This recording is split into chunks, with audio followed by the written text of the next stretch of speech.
오늘 주실 하나님 말씀 같이 나누겠습니다. 요한복음 1장 35절로 42절 말씀입니다. 무엇을 위해서 달려가십니까? 저 여러분이 교독합니다. 제가 먼저 읽겠습니다. 또 이튿날 요한이 자기 제자 중 두 사람과 함께 섰다가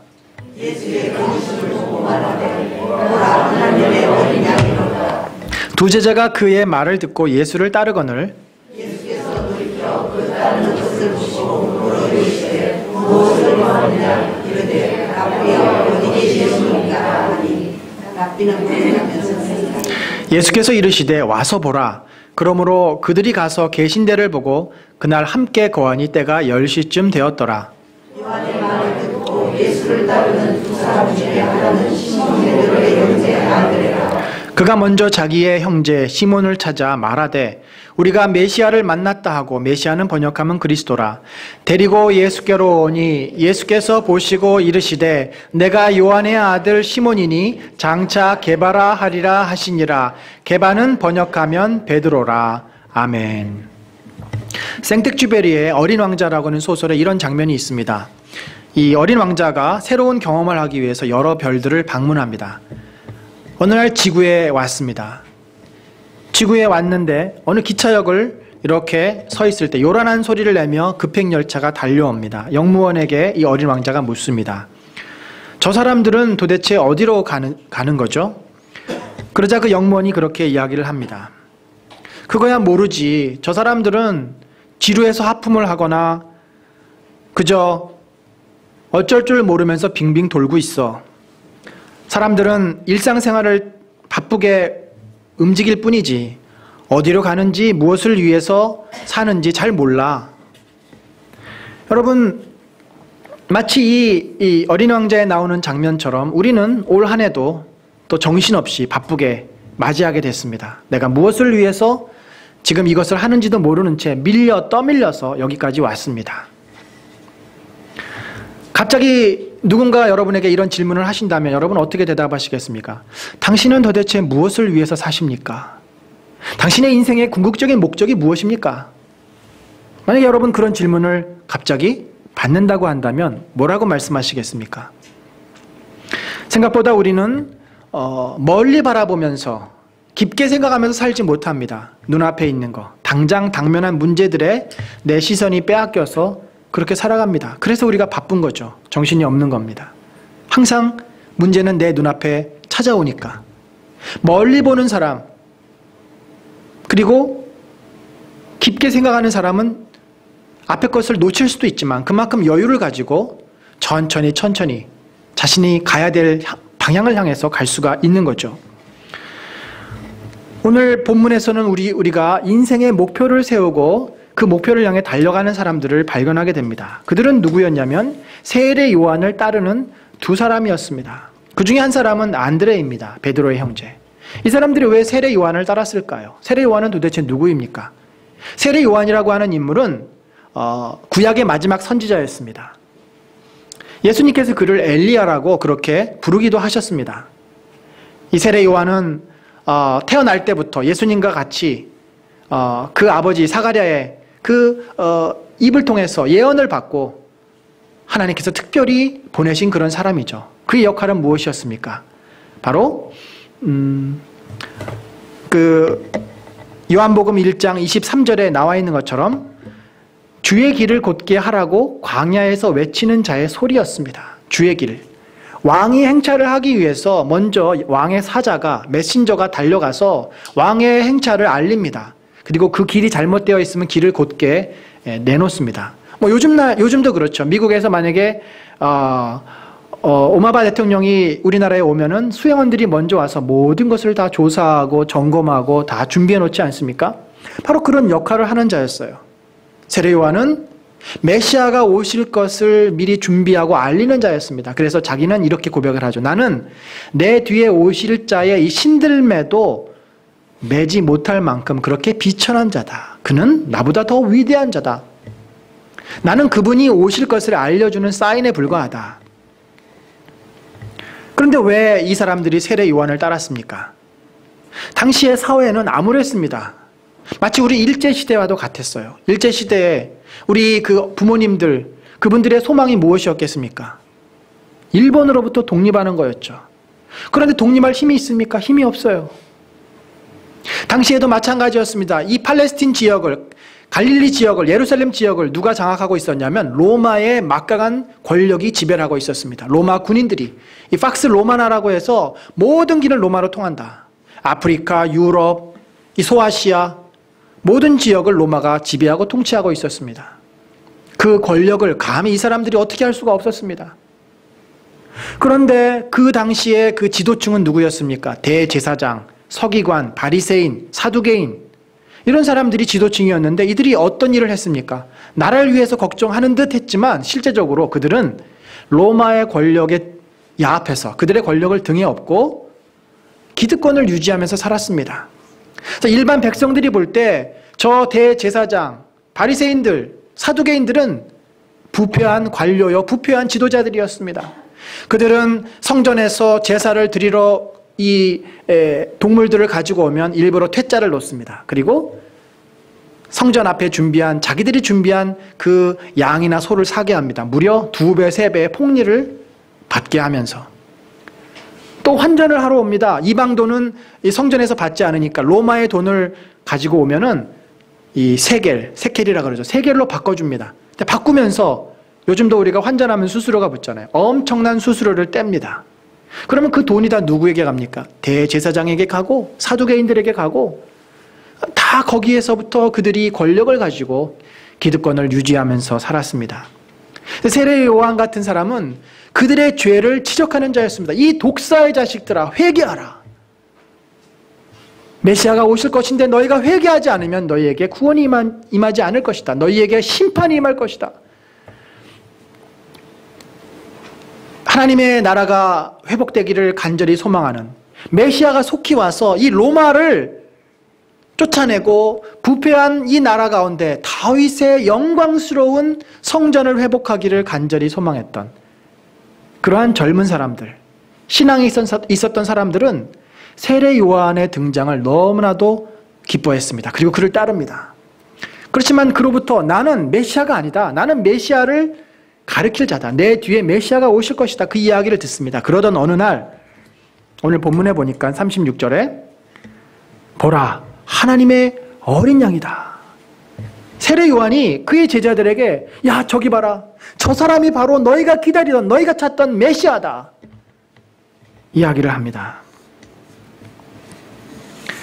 그러자 그 제자들은 그 이야기를 듣는 즉시 뒤도 돌아보지 않고 두 제자가 그의 말을 듣고 예수를 따라갑니다. 예수님이 있는 곳으로 갑니다. 그리고 예수님을 졸졸 따라다닙니다.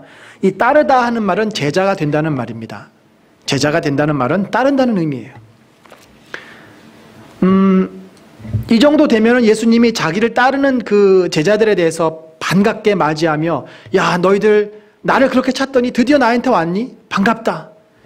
맞이해주고 환영해줘야 될 것 같은데 예수님이 어떻게 하십니까? 그들을 돌이켜 자기를 따르는 것을 보시고 뭐라고 말씀하세요? 무엇을 구하느냐? 무엇을 구하느냐? 그러니까 이런 거예요. 야, 너희들 나 알아? 너희들 나 알아? 나 왜 따라와? 나 왜 따라오니? 나한테 뭘 원하니? 무엇을 찾으려고 하니? 굉장히 어떻게 보면 당황스러운 질문을 제자들에게 합니다. 우리 그 썰렁한 개그 중에 이런 것들이 있죠. 이 동문서답의 아주 대표적인 개그인데 이 사오정 시리즈가 있습니다. 사오정 시리즈에 보면은 추운 겨울날 대통령 선거를 하지 않습니까? 보통 12월에 선거를 하는데 이 선거 때 이제 여론조사를 미리 합니다. 그런데 여론조사하는 조사원이 사오정에게 전화를 걸었습니다. 그래서 뭐 이것저것 묻습니다. 사오정이 귀찮은 듯이 한참 전화를 받더니 전화를 끊고 이렇게 얘기를 해요. 아니, 이 추운 겨울에 무슨 여름조사를 하고 난리야. 여름조사는. 묻는 사람은 여론조사인데 듣는 사람은 여름조사입니다. 지금 동문서답을 하는 거죠. 예수님은 제자들에게 네가 무엇을 원하느냐? 그랬더니 제자들은 또 이렇게 대답하세요. 랍비여, 어디 계시오니까? 무엇을 원하냐? 그러면 네, 저희들이 이것을 원합니다 라고 말을 해야 되지 않습니까? 근데 제자들은 어디 계십니까? 어디 사십니까? 참 이해하기 쉽지 않은 그런 대화입니다. 이렇게 좀 뜬금없는 대화가 예수님과 제자들 사이에 가끔씩 있어요. 고수들이 하는 대화입니다. 곧 그 얘기는 뭡니까? 이 사이에 많은 것들이 생략이 된 거죠. 그래서 우리가 말씀을 좀 묵상할 때는요, 그 사이의 행간을 좀 잘 생각해 봐야 돼요. 묵상해야 돼요. 그 흐름을 보면서 왜 이런 말씀을 하셨는지, 이 말의 의미는 무엇인지. 예수님은 제자들의 마음을 꿰뚫어 봤습니다. 너희들 혹시 딴 마음이 있어서 나를 찾아온 거 아니니? 너희들이 나를 따른다고 하는데 너희 순수한 마음도 있겠지만 혹시 너희 마음 가운데 너희들이 뭔가를 얻기 위해서 나를 따르는 거 아니니? 예수님이 한번 딴지를 거시는 거죠. 아마 뜨끔했을 겁니다. 그렇지만 제자들은 씩씩합니다. 주님, 저희가 메시아를 기다렸습니다. 그리고 당신이 메시아 아닙니까? 이제 우리는 당신만 따를 겁니다. 당신이 어디 사시든지 우리가 그곳에 가서 당신과 함께 할 겁니다. 제자들은 예수님에게 단호한 그런 결심을 말씀드립니다. 그런데 예수님이 39절에 그래? 그러면 한번 와서 봐라. 와서 봐라. 환영의 말도 하지 않아요. 와봐 일단. 내가 어떻게 사는지 한번 볼래?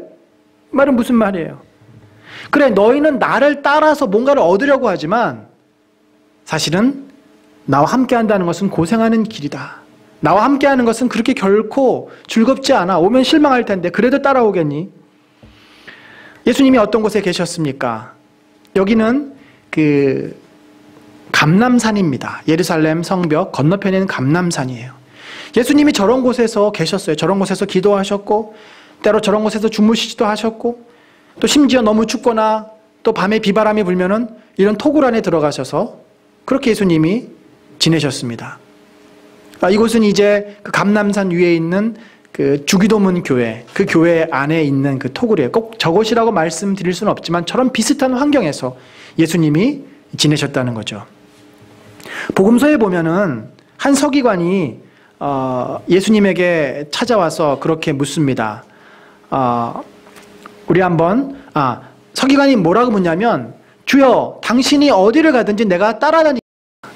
서기관은 누구입니까? 율법을 연구하는 율법학자잖아요. 바리새인과 친한 사람입니다. 그런데 어떻게 예수님을 따릅니까? 이 서기관은 예수님으로부터 뭔가 특별한 것을 자기가 배울 수 있다고 생각했던 것 같아요. 당시에 랍비들은 따로 대학이 없었고 유명한 랍비 밑에 가서 사사를 받고 배우면 그것이 그 사람의 뭐가 되냐면 자격증이 되는 거예요. 그래서 그것을 가지고 강의를 하고 강의를 하면 사람들이 몰리고. 근데 별 볼 일 있는 랍비들이 없다라는 거죠. 다들 가르침이 거기서 거기고. 그런데 예수님의 말씀을 들어보니까 와, 저 사람은 뭔가 있다. 저 선생은 특별하다.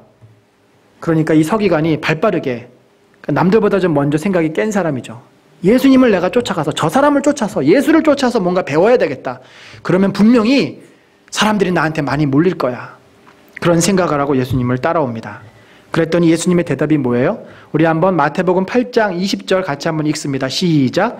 예수께서 이르시되 여우도 굴이 있고 공중의 새도 거처가 있으되 인자는 머리 둘 곳이 없다 하시더라. 무슨 말입니까? 내가 사는 곳은 들이고 내가 눕는 곳은 저 감람산이다. 너는 나를 통해서 뭔가 유익을 얻으려고 하고 돈을 벌려고 하는데 나는 너에게 그런 것을 줄 수 없다. 예수님께서 거절하십니다. 딴 데 가서 알아봐라. 정말 사실은 제자들의 마음도 어떻게 보면 이런 마음이 있을 수 있다고 볼 수 있어요. 예수님이 제자들을 데리고 오셨습니다. 그들과 함께 머무십니다. 왜 제자들은 예수님을 따르려고 했을까? 서기관들과는 뭔가 좀 다른 것이 있었을 것입니다. 본문 41절에 보면은 그들이 그렇게 얘기를 하죠. 그러니까 안드레가 형제 시몬에게 그렇게 이야기를 합니다. 우리가 메시아를 만났다. 메시아를 만났다. 그러니까 분명 그들은 이제 저 로마의 압제로부터 우리 민족을 구원할 메시아를 우리가 만났다고 확신했습니다. 그토록 기다리던, 그토록 찾던 메시아를 우리가 만났다. 이제 이분을 따라다니면서 이 나라, 이 민족이 구원되는 놀라운 역사를 우리가 경험하자, 기다리자. 그런데 그것만이 이 제자들의 마음은 아니었습니다. 우리가 복음서를 좀 보면요. 우리 한번 또 마가복음 9장 한번 읽어보겠습니다. 시작. 제자들에게 물으시되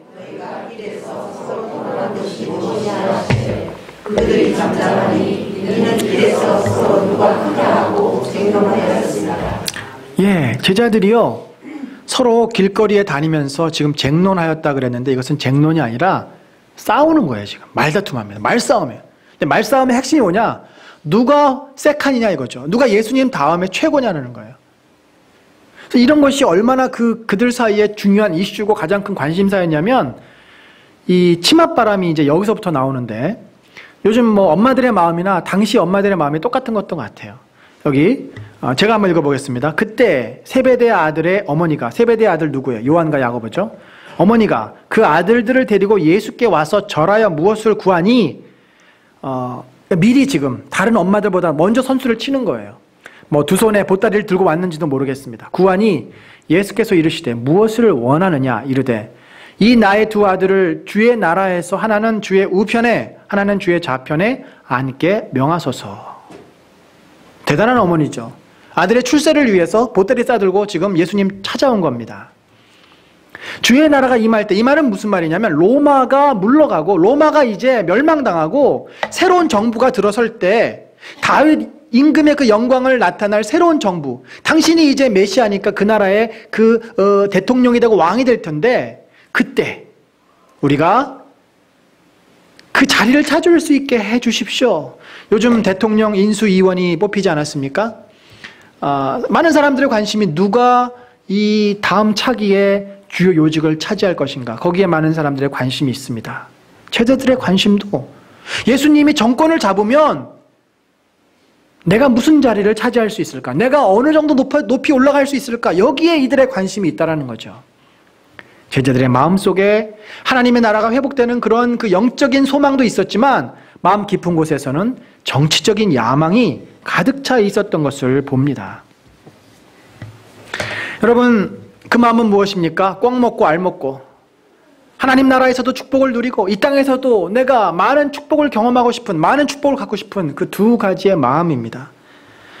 사실 우리 한국교회 성도들의 마음속에 이런 마음이 참 많아요. 우리 민족은 예로부터 복을 좋아하는 민족이죠. 복 받기를 참 좋아합니다. 성경에 있는 모든 복을 이 땅에서의 복으로 다 이해를 해요. 그러나 성경을 엄밀히 보면은 그 성경에서 말씀하고 있는 복은 영적인 복이 훨씬 더 많습니다. 왜냐하면 이 땅의 복은 있다가 없어지는 거고 사라져버리는 유한한 거지만 영적인 복은 영원한 것이기 때문에 그렇습니다. 그래서 우리들의 모습을 가만히 스스로를 돌이켜보면은 내가 주님 안에서도 큰 복을 받고 싶어 합니다. 하나님의 아들이 되고 싶고 하나님 나라에 가서 하나님 앞에 사랑받는 존귀한 영혼이 되고 싶어 합니다. 그렇지만 또 이 땅에서 내가 하는 일이 잘 되고 하나님께서 축복하시는 그 이 땅에서의 복도 받아 누리기를 원합니다. 이 두 가지의 축복을 소망하는 것이 우리들의 모습이죠. 근데 솔직히 무게중심이 어디에 있을까요? 무게중심이 어디에 있습니까? 영적인 것은 눈에 보이지 않고 미래의 것이니까 우리는 내 눈앞에 당면한 문제, 현실적인 문제, 경제적인 문제, 당장의 축복을 더 생각하고 또 기대하는 마음이 있습니다. 그것이 우리의 어떻게 보면 인간적인 모습이에요. 여러분, 올 한 해 우리가 이제 새로 시작을 하는데 올 한 해 여러분의 소망과 계획은 무엇입니까? 여러분이 올 한 해 생각하고 계신 목표가 무엇입니까? 무엇 때문에 우리 아이들의 공부에 그렇게 신경을 쓰고 무엇 때문에 내 일에 열정을 가지고 매달리고 쉬지도 않고 그렇게 일하며 애쓰고 수고하고 살아가고 있습니까? 프랑스의 한 그 수도원 입구에 이런 비석이 있다고 합니다. 거기에는 세 단어가, 똑같은 단어가 3번 반복해서 기록되어 있는데 아프레셀라, 아프레셀라, 아프레셀라. 그것은 무슨 말이냐면 after that 그런 의미예요. 그 다음에 어느 그 법대 졸업생이 졸업을 앞두고 등록금이 없어서 도움을 얻기 위해서 수도원에 찾아왔습니다. 신부가 그를 보고서 마침 누군가가 어려운 사람 도와주라고 놓고 간 돈이 있는데 그 돈을 자네에게 주겠네. 하지만 한 가지 물어볼 게 있네. 자네 그렇게 열심히 공부해가지고 졸업한 뒤에 무엇을 하겠나? 그랬더니 그 친구가 그렇게 이야기를 합니다. 그 다음에는 취직을 해야죠. 그러면 그 다음엔 또 무엇을 하겠나? 그 다음엔 결혼을 해야죠. 그러면 그 다음에 또 무엇을 하겠나? 이렇게 3번 묻자 이 청년은 갑자기 대답을 멈춥니다. 네, 신부님, 무슨 말씀인지 알겠습니다. 신부는 그 청년에게 이렇게 권면을 합니다. 청년이여, 결국 우리는 하나님 앞에 서게 될 것이네. 우리의 인생이 다 끝난 뒤에 취직을 하고 결혼을 하고 일을 하고 결국은 우리가 모든 것을 다 내려놓고 주님 앞에 서게 될 것이네. 그때 하나님 앞에서 내 인생이 부끄럽지 않게 우리의 인생을 살아야 되지 않겠나. 이 돈을 헛되게 쓰지 말게. 여러분, 우리의 삶도 마찬가지입니다. 우리가 열심히 삽니다. 무엇을 위해서 삽니까? 당장 눈앞에 있는 뭐 하기 위해서, 공부 잘하기 위해서, 취직하기 위해서, 결혼 잘하기 위해서, 이 프로젝트 성공시키기 위해서, 승진하기 위해서. 그럼 그 다음에 뭡니까? 또 그 다음 거 잘하기 위해서. 결국 우리의 인생도 눈앞에 주어진 문제를 성공하고 잘하기 위해서 살아가지만 결국은 마지막에 우리가 삶의 가장 큰 목표는요, 잘 죽기 위해서 사는 거예요. 아이러니하지 않습니까? 잘 죽기 위해서 사는 거예요. 그 말은 신앙적으로 해석하면 세상 사람들은 그 말이 맞습니다. 잘 죽기 위해서 사는 거예요. 그렇지만 우리는 죽는 것이 아니고 새로 출발하는 것이고 자는 것이니까 우리는 하나님 나라에 잘 들어가기 위해서 열심히 사는 겁니다. 올 한 해 여러분들 어떠한 삶의 목표를 갖고 계십니까? 왜 여러분들이 교회에 출석하고 예배를 드리고 신앙생활을 하고 있습니까? 올해 나의 큰 가장 목표는 무엇입니까? 그것이 나의 성공일 수 있습니다. 내가 원하는 일들이 다 잘 풀리는 것일 수 있습니다. 물론 그러한 소원도 우리 주님이 들어주십니다. 결코 무시하지 않으세요. 예수님을 따라서 정치적인 야망을 얻으려고 했던 제자들의 그 마음을 주님이 거부하시지 않았습니다. 다 이해해 주시고 받아주셨습니다. 그러나 예수님은 한 가지 더 제자들에게 기대하시고 또 바라시고 그리고 꿈으로 주신 것이 있어요. 그것이 뭐냐면